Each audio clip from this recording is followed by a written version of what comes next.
Me he leído el borrador del nuevo reglamento de extranjería, específicamente lo relacionado con la nueva residencia de familiares de españoles. Y te voy a ser sincero, estoy decepcionado.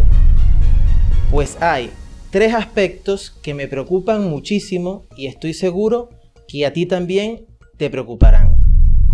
Mi nombre es Andrés Grafe, soy abogado especialista tanto en Derecho de Extranjería como de Nacionalidad Española. Y hoy precisamente te voy a explicar cuáles son estos 3 aspectos negativos que tiene este nuevo tipo de residencia y lo más importante, qué puedes hacer a día de hoy para evitar que a ti o a tu familiar esta reforma los perjudique. La primera desventaja o elemento negativo de este tipo de residencia es que se exige que ese familiar que va a ser beneficiado no se encuentre en España de forma irregular. Esto en el régimen general no es ningún tipo de sorpresa, pero sí es una novedad absoluta para quienes han sido familiares de españoles, porque hasta el momento, cuando una persona era familiar de un español, se podía solicitar bien sea una tarjeta comunitaria o, desde el año 2022, un arraigo familiar. ¿Qué ocurre? Que tanto en la tarjeta comunitaria como en el arraigo familiar se podía solicitar estando ese familiar en España de forma irregular. Y ahora eso va a cambiar y se va a exigir la regularidad en España. Entonces, ¿qué ocurre? Imagínate este supuesto. Un español se casa con una persona extracomunitaria que se encuentra en España de forma irregular. El matrimonio por sí solo no regulariza, sino que luego, por supuesto, se tendría que hacer o solicitar este tipo de residencia. Pero ¿qué pasa? Que esa persona ya está en España de forma irregular. Entonces, ¿cuál va a ser la consecuencia? Que vas a obligar a ese cónyuge del español a salir de España para poder hacer el trámite. Y todo esto pone a los familiares de españoles en una situación de inferioridad con los familiares de otros ciudadanos de la Unión Europea que no sea España. Porque para solicitar una tarjeta comunitaria, como lo he comentado previamente, y para solicitar un arraigo familiar, estos familiares de comunitarios no españoles lo pueden hacer desde España y estando en situación de irregularidad. Por lo tanto, si se supone que este tipo de residencia es para beneficiar aún más a los familiares de españoles frente a los familiares de otros ciudadanos de la Unión Europea, me parece que con estas condiciones no se está logrando.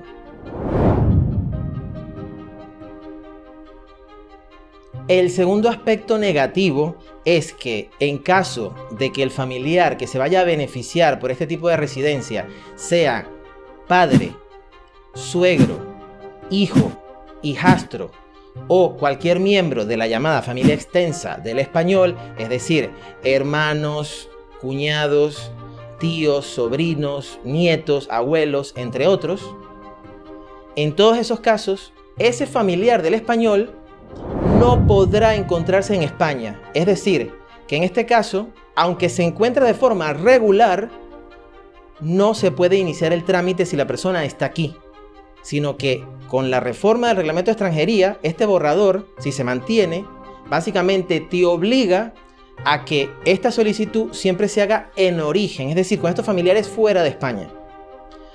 ¿Por qué se hace esto? Evidentemente, estos son casos donde suelen haber más denegaciones. ¿Y qué pasa? Que si la persona ya se encuentra en España, aunque tenga una denegación, muchas veces se prefiere quedar aquí, aunque sea de una forma irregular. Y por lo tanto se pretende evitar la irregularidad sobrevenida. Pero como lo comenté en el punto anterior, igualmente, en este caso, algunos de estos familiares de los españoles quedan en una situación de inferioridad que unos familiares que sean de otros ciudadanos de la Unión Europea que no sean españoles. El tercer elemento negativo es que a los padres y a los suegros de los españoles se exige que estén a cargo. Esto no es ninguna novedad, ya que en la tarjeta comunitaria y en el arraigo familiar también se exige este requisito. Sin embargo, ¿cuál es la diferencia? Que a día de hoy, con el arraigo familiar, cuando los padres o suegros de españoles tienen más de 65 años, no se les exige el estar a cargo. ¿Y ahora qué va a pasar si se mantiene así el borrador del reglamento de extranjería? Es que se va a exigir efectivamente el estar a cargo, pero se va a presumir que la persona está a cargo es a partir de los 80 años. Es decir, que con el arraigo familiar que está en vigor a día de hoy y la futura residencia para familiares de españoles, hay unos 15 años de diferencia para que, digamos, la persona esté exento de cumplir con este requisito o que se presuma cumplido este requisito. Tú te preguntarás, bueno, exigen que mi padre, exigen que mi suegro esté a cargo, no hay problema, se demuestra y punto. La realidad es que no es tan sencillo, porque muchísimas personas piensan que estar a cargo es simplemente enviar remesas o transferencias y punto. Y no hay nada más alejado de la realidad. El hecho es que el requisito de estar a cargo es sumamente complicado de cumplir. Efectivamente, las remesas y las transferencias se tienen que dar y tienen que ser como mínimo por un año, y las mismas tienen que ser regulares y también tienen que ser suficientes, porque deben ser al menos del 51% del PIB del país donde está la persona, es decir, el familiar del español. Pero el estar a cargo va mucho más allá, porque van a querer ver la situación económica del español y sobre todo también la situación económica del familiar de ese español, y no solamente la situación económica, sino también su situación personal, familiar, social.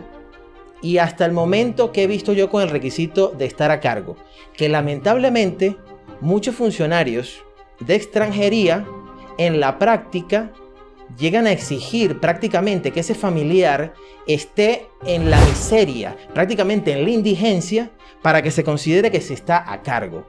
Y por lo tanto es que te comento que muchas veces es muy difícil de cumplir. Y en consecuencia, si tú puedes evitar que se te exija ese requisito, es una gran ventaja. Y aquí, como te digo, a día de hoy, a partir de los 65 años no se exige, pero esto va a cambiar y ahora va a ser a partir de los 80 años que no se exigirá.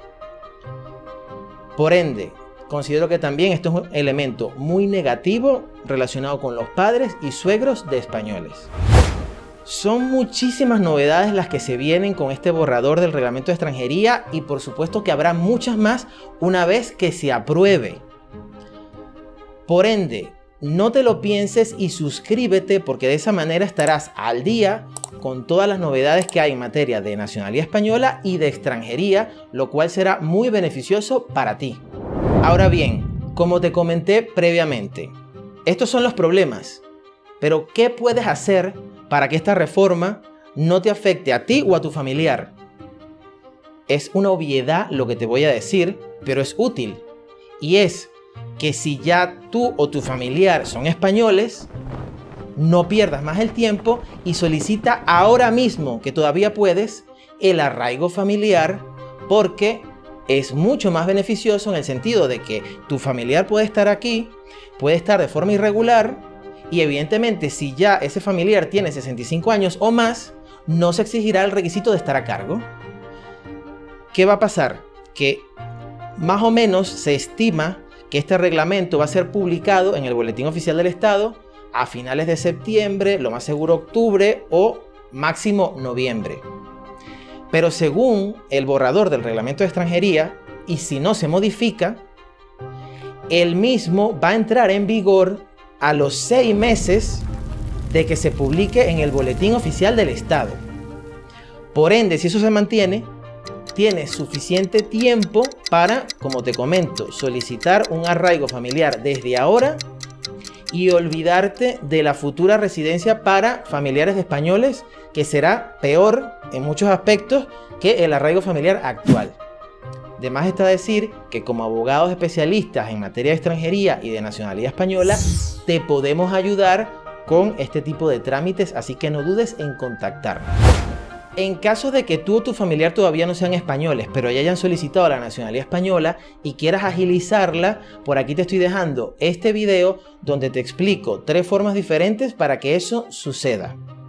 Y por otra parte, estos son los elementos negativos que veo sobre este nuevo tipo de residencia, pero evidentemente hay muchas más cosas que te interesan saber sobre este tema y por lo tanto te dejo este otro video donde te lo explico con detenimiento.